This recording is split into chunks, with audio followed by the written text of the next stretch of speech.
What is going on, everybody? It's your boy Chris Evans here with Zero Meter Chasers live on this Friday morning. Beautiful Friday morning here in Kentucky. And I did want to do one thing here. There we go. So we're going to start on the Kentucky Mesonet website this morning, looking around the state of Kentucky at our air temperatures this morning. We have beautiful temperatures, very comfortable temperatures early this morning in the mid 70s for many in central, western, and eastern Kentucky. All of the state of Kentucky is experiencing that good weather as we have continued to stay under that dome of a high pressure the last couple of days. But as we've kind of talked about, the weather's going to kind of change a little bit as we get into the weekend, and especially as we get into the mid and later parts of the month. So I did kind of want to cover the later parts of our forecast today as well. This will be my last live video for the weekend, as I am going down to Richmond this weekend for the Special Olympics track and field tournament. So I'm not going to be able to go live any this weekend. But if you have any questions about the forecast, either this weekend or anything that I cover next week, make sure to drop a comment and I will be sure to pull it up and I'll cover it in this video. So again, looking here at the KY Mesonet website, beautiful temperatures. We're 77 degrees here in Hardin County. You guys can see some of those cirrus clouds, just a high layer of cirrus clouds kind of along the deck of in Hardin County. And we'll continue to see nice temperatures and nice weather as we get into our Friday afternoon. Here again is the new weather front website showing those really nice temperatures right now. And I did want to look at satellite real quick, and I'm going to we're going to zoom out on satellite a little bit. And as you can tell, here's your area of high pressure where you currently have very minimal clouds just off of the coast of South Carolina. And your return flow is leading to those numerous rounds of thunderstorms here in South Dakota. We had a tornado warning in Missouri last night. We had some storms in Kansas as well. And while this has kind of been stuck in the same area for the last couple of days, we're finally going to shift this a little bit farther to the east in the coming days. And that's kind of shown well here on the SBC outlook. So if you look today, we do have a slight risk here in portions of South Dakota, Iowa, and Illinois. And then as you get into Saturday, you'll see everything is kind of shifted to the east. That slight risk is now included into portions of Ohio, into Pennsylvania, and New York. And then you have that marginal risk kind of draped along Indiana and Illinois on Saturday. And then on Sunday, you'll see we have a slight risk, but the introduction of a general thunderstorm risk for the Ohio Valley. So we are going to introduce that storm chance as we get into this weekend. So what I wanted to do now real quick is look at some model data with you guys and kind of see what to expect as we get into our weekend here. And if you give me 1 second to get everything going here. Again, if you guys have any questions or anything that you guys want to make sure to put it in the chat, and I will be sure to cover it here as we get going. But we're going to zoom in here. This is the HRRR future radar, really Friday through early on Sunday. And I can really fast forward early on Friday here because as we go, you're going to see as we go through, this is through 6 p.m. on Friday, and there's not much. We're not going to have much rain today. And even tomorrow, as we get into our Saturday, it's going to be very dry. Okay, well, we could have some isolated storms. There's two areas I'm watching. There'll be a complex of storms up here near Indianapolis that's going to dive southeast and possibly could clip like northeast Kentucky. And then we've got to see if there's any convection here along I-64 that maybe tries to pop as we get some instability. But we're going to be pretty capped on Saturday. So our Friday looks very nice. Saturday looks very nice as well. Possibly a lower rain chance as we get into northeast Kentucky, possibly along I-64. But I don't think the rain chance is very high on Saturday at all. And then as we go into Sunday, this is as far as the HRRR can get, but you can kind of see the difference. Right? We haven't had rain in portions of Mississippi and Alabama in a long time. And this return, all of this is kind of drifting northward. So as we get that moisture to increase over the next couple of days, and I will show that real quick, you guys are going to see, you're going to see that our dew point is really going to increase as we get into the next couple of days. So we're going to go back here to where we're at right now. It's loading a little bit slow today. There we go. So as you can tell right now, very comfortable dew points outside. We're only in the mid to lower 60s across the whole Ohio Valley. As we fast forward here into our Friday, again, low 50s, very comfortable dew points today. But as we get into our weekend, those dew points really start to increase. We start to see those 60-degree dew points in western Kentucky on Saturday afternoon and Saturday evening. And then all of that kind of translates. And as we push it up, you can see as we get to Sunday at 8 a.m., which is the farthest that the HRRR can go, but we will look at the GFS. You can see that moisture is really starting to advance northward as our high pressure is finally starting to exit the region. So that is what is leading to that increased storm chance as we get into our Sunday. And I am going to pull up the GFS now, and we'll look at the GFS real quick. Again, showing that moisture. You'll see as we get into Sunday, here is Sunday at 6 p.m. And the best moisture here is going to be in far western Kentucky, but we'll have 60-degree dew points in all of Kentucky on Sunday. So again, that is what is leading to that increased storm chance as we get into our Sunday. I do not think we're going to have widespread severe weather with this setup. It's more of like a summertime pulse type of storm setup where you can have some downburst winds when storms collapse. But it's not looking like widespread severe weather because we do not have very high wind shear. I've shown that. I'm actually going to show that at the end of this video here in a minute. But our wind shear, the jet stream is just not configured right for severe weather in the Ohio Valley right now. There are signs that could break down as we get into the mid to late June. But we will have to see if that happens or not, because once you get past 2 weeks, model data can really kind of go everywhere. But we will look at kind of our longer term a little bit later in this video. Kaya coming in here. Thank you for your service. Thank you, Kaya. I appreciate you. Thank you for tuning in. But looking back at weather front here, we're going to go back to the precipitation and look at the GFS. I'm going to back it up here in 1 second. Let me get it zoomed in a little bit. And then you can see here, let me back it up a little bit. And again, we talked about this yesterday. The GFS, the Euro, our non-high-res data is going to show this as like a blob of rain. But in a setup like this is more of a pop-up thunderstorm type of setup. We're not going to have widespread rain as we get into our Sunday morning, but we could have some showers and some thunderstorms along and west of I-65 early on Sunday morning. And if we advance this forward into Sunday afternoon, you will see that kind of advances along and east of I-65 as we get into the afternoon. Again, this is not looking like a severe weather outbreak or anything like that. Just looks like some classic pop-up thunderstorms as we get into our Sunday. And then by Sunday night, we will kind of clear out. So I kind of wanted to do a weekend forecast and kind of cover what to expect Friday through Sunday. And then I was going to kind of do a long-term on what I'm kind of thinking long-term for maybe the next couple of weeks here in the Ohio Valley. So I'm going to give everybody a second here. If you have any questions about the forecast for this weekend, make sure you put it in the chat right now. Just to kind of cover everything, Friday and Saturday, really nice weather. Humidity is starting to increase, really starts to increase as we get into our Sunday. And that's what's going to increase our storm chances, pop-up thunderstorm chances as we get into our Sunday. So again, if you guys have any questions, make sure to put it in the chat. On point with the analysis so far. Nice example earlier how you mentioned return flow also. Yes, so for anybody that doesn't know what return flow is, we're going to go back real quick and show this. We have an area of high pressure that's kind of sitting over here. I think I can draw. I can. Uh-oh. All right. We got an area of high pressure that's sitting somewhere about over here. And when you have this area of high pressure, it's a dome. It makes air sink. So it's not going to allow for air to rise, which is what you need when you have severe weather.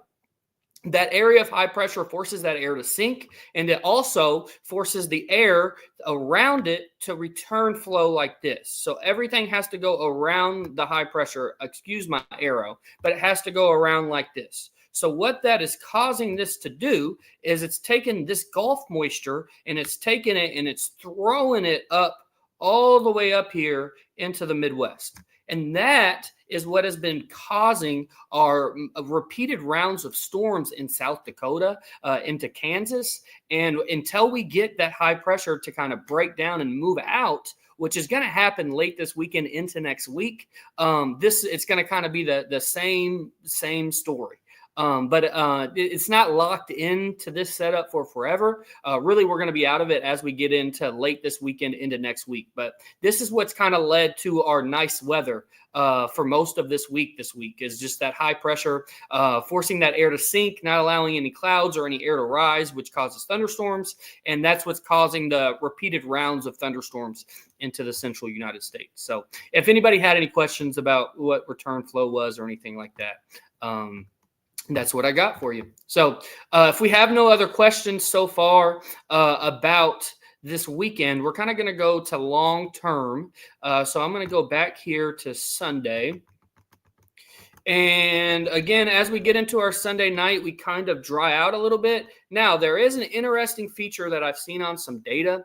As we get into next week, that high pressure is going to kind of move out. And although you're going to look, I'm going to show the jet stream here in a second. We're not in the most favorable pattern for severe weather with the jet stream. It's a favorable pattern for a couple of rounds of storms as we get into next week. So on some of the model data, it's kind of been showing an MCS complex early on Monday. And this has kind of been tracking along 64. So I'm kind of interested to see if that kind of forms here. But if not, if we don't have that MCS complex in the morning on Monday, then we'll just have some widespread showers and thunderstorms on Monday. And this is kind of like a rinse and repeat as we get into next week. Because then if you look at our Tuesday, we'll kind of have some more showers and thunderstorms in eastern and southeastern Kentucky. But especially as we get into our Wednesday, Wednesday could feature possibly another MCS, some type of complex of storms in central or eastern Kentucky. And then as we get into our Thursday, which is probably the farthest I'm going to take it with the reflectivity, you'll see we have kind of a cold front that has set up here, and this could lead to some widespread severe weather in Missouri, Iowa, South Dakota. But this cold front's going to kind of advance eastward as we get towards June 12th. And I think that's the period we have to watch for any uptick in severe weather, is once we get this the cold front to kind of push off to the southeast. Until then, it'll kind of be a summertime-like pattern next week. We'll have a couple of days with just those pop-up thunderstorms in the afternoon. We'll have to watch and see if we have any MCS complexes. I will show some data showing the possibility of some isolated severe weather next week. Doesn't look widespread, but we could have a couple of days with some warnings next week. One more thing I did want to show was the jet stream right now. So if we look at this, and I think I showed this yesterday, but I wanted to show it one more time and kind of go over what this is with you guys. So what this is looking at is looking at the 500 millibar jet stream, and this is showing our jet stream pattern, or where the wind conditions are most favorable for severe weather in the United States. And as I zoom out, you're basically going to take this as a stream from left to right. So I'm going to take this here, and anywhere it connects in blue, we're going to kind of just connect it.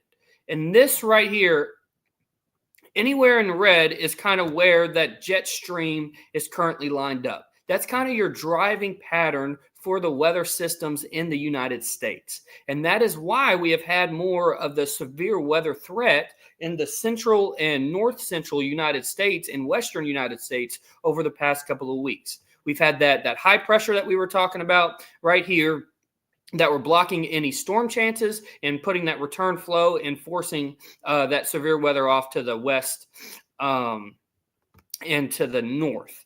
But as we get into our weekend, the one thing you'll see here is on Saturday, you'll see we're starting to get a little bit more, we get a little bit more organized wind shear. Not a lot of wind shear, not anything overly impressive, but I do think that that is what is leading to maybe some isolated severe weather as we get into our Saturday or Sunday. And then as you look on Sunday, that severe weather would probably be more centralized into Western Kentucky, where you have a better wind field. And that's probably where your better storm chance is on Sunday too, is in Western Kentucky. But as we get into Monday, you'll see again, we kind of get these repeated patterns of decent wind shear, enough to cause some isolated severe weather, but not enough wind shear to cause widespread severe weather. So I do think that it's a pattern change, but it's not a complete pattern flip. We're not just going to turn completely to severe weather. But I do think that we have a couple of days next week. The next day that I'm watching, really, I think it was Monday and Wednesdays were the 2 days that I was watching the most for severe weather. I think Wednesday was more, if you can see, it's kind of that northwest flow. And as we get into Wednesday, that's showing signs still of kind of an MCS complex. Which is just a line of storms that could have some damaging winds as we get into our Wednesday. So that's something that I'm watching as we get into our Monday and Wednesday. The last thing that I wanted to show until I get to the severe weather, kind of show you guys what to expect in the severe weather aspect of things, was now we're going to look at the same thing here. But now this is on the GFS ensembles. So yes, we have some weaker wind shear here in Kentucky on Wednesday, but the overall wind pattern, you can see it clearly here on the GFS ensembles, and you have that ridge that is still working in here that is not allowing for any widespread, organized severe weather. And this is what we kind of refer to as a death ridge. It's been more of an omega block more than anything. And that looks to kind of continue as we get into the later next week. But what I'm kind of watching here is as we get into the later part of June, really as we get into the middle to the ender part of June, is I'm watching to see how this jet streak reacts, okay? So if we go back here, I'm going to go back to where we are right now. You can see how that ridge kind of forces everything off to the north, right? We got the ridge here. It shunts everything north. But as we get to mid-June, there is some hints on model data that this ridge is kind of going to buckle back down to the south. And this could lead to an area of enhanced severe weather, especially across portions of the Midwest. And I do think the Ohio Valley could get involved in that as well. So watching to see how that jet stream pattern kind of sets up as we get into the mid and late months. This has not been a normal spring. We've had a lot of northwest flow events, and that we had a couple of stratospheric warming events in late spring that have kept us pretty cool. I mean, we've only had a couple of 90-degree days at all. So it'll be very interesting to see how the pattern kind of shifts or resets as we get into mid or late June. I don't think that anything is set into stone yet, but I do think that it's interesting to see the model data kind of break down that ridge and possibly introduce some more storm chances as we get into mid and late month. So that's kind of all the model data I wanted to show you guys. I do have one more thing I wanted to show you guys here. And this is one of my favorite websites, something that I use daily. It's called weatherforecasting.com. And it kind of has all the outlooks. There's a lot on this website. But I did want to show you guys the website and kind of all the tools that I use when forecasting severe weather. And this shows the SPC outlook for day one, as long as the SIPS, which is just an analog-based outlook, and then the CSU, which is an AI outlook, and NSSL is also an AI. So it's just a bunch of different outlooks. But basically, what I wanted to show on here was the CSU. Let me get to Sunday here. Yeah, so if we look at Sunday, this is the CSU showing the risk for Sunday, and you guys can see we don't have a high severe risk on Sunday, but the CSU is highlighting portions of Western Kentucky where the wind field is a little bit more favorable for that severe weather on Sunday. But then as we get into Monday, you can see we already have a low-end severe weather risk in Western Kentucky, and it's also showing up on the SIPS and the NSSL as well. And then we get into Tuesday, another low-end severe risk showing up on all three sets of data. And then as you get into Wednesday, the NSSL has picked up on it. The CSU and the SIPS is up a little bit as well. But so again, this does not look like widespread severe weather. But as we get into the next couple of days, next week, I think we could have a couple of days where we have some isolated severe warnings as we get into next week. One more thing that I did want to show is this is from the GFS ensembles. And how I want you to look at this map is you're going to read this from left to right. And here are your date stamps at the bottom. So this is June 4th, and it'll go all the way to June 18th. And this red line is the control line. So you can see that this is all the different ensemble data predicting severe weather. So anytime that you see this red line start to go up, or really when you see the ensemble data or the ensemble members start to increase over this dashed line. And again, I know this can be a lot, but I just kind of want to give you guys an insight to kind of what I look at when I'm forecasting severe weather at least a couple of weeks in advance. And as we look at the GFS ensembles, you'll see there's kind of an uptick as we get towards June 11th through the 18th. And that control line slowly starts to tick up. And especially as you get that control line above that 0, that's when we really start to get some significant severe weather somewhere in the United States. And it's interesting because that uptick in severe weather is happening around the same time that the ensemble data is hinting at that jet stream kind of buckling back and the omega block kind of easing off a little bit. So we'll have to watch that as we get into later June, because I do think we'll have some type of pattern shift somewhere in the United States. We'll just have to kind of look at data in the next couple of weeks and see how where we're going to go from there. So again, I really appreciate everybody coming in here. I'm going to give everybody a second to put any questions in the chat, because I know I just went over a lot of information for you guys, but I'll give you all about a minute to put anything in the chat. I'm going to go back on the Weatherfront website here. And again, Weatherfront is not paying me anything to say this, but I really enjoy using this Weatherfront app or Weatherfront desktop. It is free as well, and it has all the features that you need. I don't use the paid version on my live streams right now. I will eventually get the paid version on the live streams, but you can use everything that you need without even needing the paid version. So that's really nice. Again, props to Weatherfront for what they put together on desktop, because it's really good. So again, that is our forecast here for not only this weekend, but really for the next couple of weeks. We're going to return that storm chance as we get into later next week. Some isolated severe weather looks possible, but not organized. Widespread severe weather does not look like a concern. I would say the days most likely to look at for severe weather would be Monday and Wednesday of next week. But I think all days next week, Monday through Thursday, are going to feature some type of storm risk somewhere in Kentucky. And then as we get beyond next week, we'll just have to see how our jet pattern kind of sets up, and if we can get any low pressure systems to track into Kentucky.